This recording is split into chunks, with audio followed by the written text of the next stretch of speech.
ખેતર બચશે તો જ ખેતી થશે। મોરબી બહાદુરગઢમાં ખેડૂતો પોતાની જમીન બચાવવા મેદાનમાં। વિકાસના નામે ખેતીના વિનાશ સામે મોરબીના ખેડૂતોનો બુલંદ અવાજ। કલેક્ટર કચેરીને ન્યાયની માંગ સાથે રજૂઆત। ખેતર વધે તો ખેતી કરીશું ને, જો આખા ખેતરમાં થાંભલા જ આવી જશે તો અમે વાવીશું શું? આ કરુણ અને વેદક સવાલ સાથે મોરબીના બહાદુરગઢના ગામના ખેડૂતોએ પોતાની કિંમતી જમીનને બચાવવા માટે જંગ છેડ્યો છે। ખેતીને જીવંત રાખવા અને આવનારી પેઢીને ભવિષ્ય સુરક્ષિત કરવા માટે આજે બહાદુરગઢના ખેડૂતો મોટી સંખ્યામાં મોરબી જિલ્લા કલેક્ટર કચેરી ખાતે ઉમટી પડ્યા છે। બહાદુરગઢ ગામના ખેડૂતોએ KPS 3 HDVC transmission limited company દ્વારા ખેતરોમાં નાખવામાં આવતી નવી વીજ લાઇનોને સખત વિરોધ નોંધાવ્યો છે। ખેડૂતોની લાગણી છે કે ખેતર એ માત્ર જમીનનો ટુકડો નથી, પણ પરિવારનું ગુજરાન ચલાવવાનું સાધન છે। વારંવાર પસાર થતી વીજ લાઇનોને કારણે ખેતી કાર્યમાં અવરોધ ઊભો થાય છે અને જમીનની ફળદ્રુપતા તેમજ ઉપયોગિતા ઘટે છે। 70% જમીન તો પ્રોજેક્ટ્સમાં ગઈ, હવે બાકી તો બચવા દો। ખેડૂતોએ રજૂ કરેલા આંકડા આંખ ઉડાવનારા છે।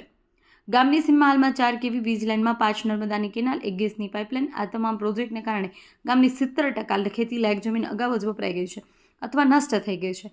માત્ર 30% જમીન જ બચી છે, જેમાં ખેડૂતો મહેનત કરી સોનું પકવી રહ્યા છે। જો આ બાકી રહેલી જમીનમાં પણ વીજ કંપનીના થાંભલા આવશે તો ખેડૂતો પાસે ખેતી કરવા માટે જમીન જ નહીં બચે। ખેડૂતોએ કલેક્ટર સમક્ષ માંગ કરી છે કે વીજ લાઇનનું કામ તાત્કાલિક અટકાવવામાં આવે। વિકાસ જરૂરી છે, પણ તે ખેડૂતોના ભોગનો હોવો જોઈએ।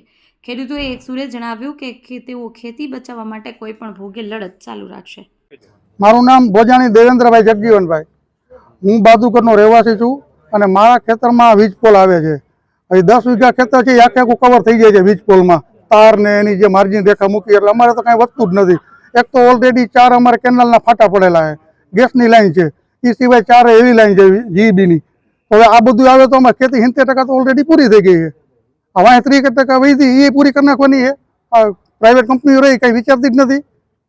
એટલે જે ખેડૂતના ખેતરમાં થાંભલા આવે છે એ બધાને યોગ્ય એના ભાડા સાથે એને વળતર મળવું જોઈએ, બરોબર? આ અમારી માંગ છે। કાં પછી અમારા થાંભલો જોતો જ નથી, કારણ કે એક તો 10 વીઘા છે એમાં પૂરું થઈ જાય તો અમારે ખેતી કરવાની કેવી રીતે?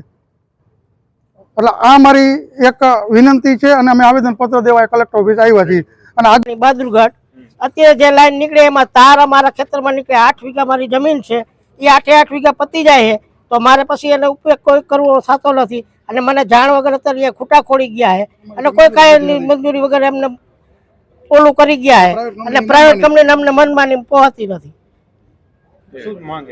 અમારી માંગે અમારા થાંભલા જોતા જ નથી, અમારું આ વળતર કાંઈ અમને કોઈ જોતું જ નથી। અમને અમારું ખેતર જોઈએ, આબાદ ચોખ્ખું ખેતર જોઈએ। મારું નામ મકવાણ અશ્વિનભાઈ વાલાભાઈ, અમે મોરબી તાલુકાના બહાદુરગઢ ગામથી આવ્યા છે। ગત 12 તારીખે એક ન્યૂઝપેપરમાં ખાવડાથી ઓલપાડ સુધીની જે વીજ નવી લાઈન નાખવાની છે એનું જાહેરનામું બહાર પડેલ છે, જે અમારા ધ્યાન આવેલા છે। તેથી અમે બધા ખેડૂતો આજે સાહેબને આવેદનપત્ર આપવા આવ્યા છે કે ઓલરેડી બહાદુરગઢમાં અત્યારે હાલમાં 4 હેવી લાઈન છે જ અને એક પાણીની મોટી લાઈન છે, એક ગેસની લાઈન છે, નેશનલ હાઈવે પણ બહાદુરગઢ ગામમાંથી નીકળે છે। તો આટલી જમીન તો અમારી ઓલરેડી કપાઈ ગઈ છે અને હજી પણ એવી ગત તો મે 2025માં પણ એક જાહેરનામું બહાર પડ્યું હતું, એમાં પણ બહાદુરગઢનું નામ હતું, આમાં પણ છે। તો હજી આ ગામમાં અમારા ગામમાં કેટલી લાઈન નીકળશે? તો અમારી જમીન અત્યારે 70% તો પતી ગઈ છે, જે ખેતી લાયક 30% છે। તો અમે સાહેબને આજે વિનંતી કરવા છે કે આને તમે મંજૂરી ન આપો અને જે ખેતી બચી છે એને એટલી બચવા દો।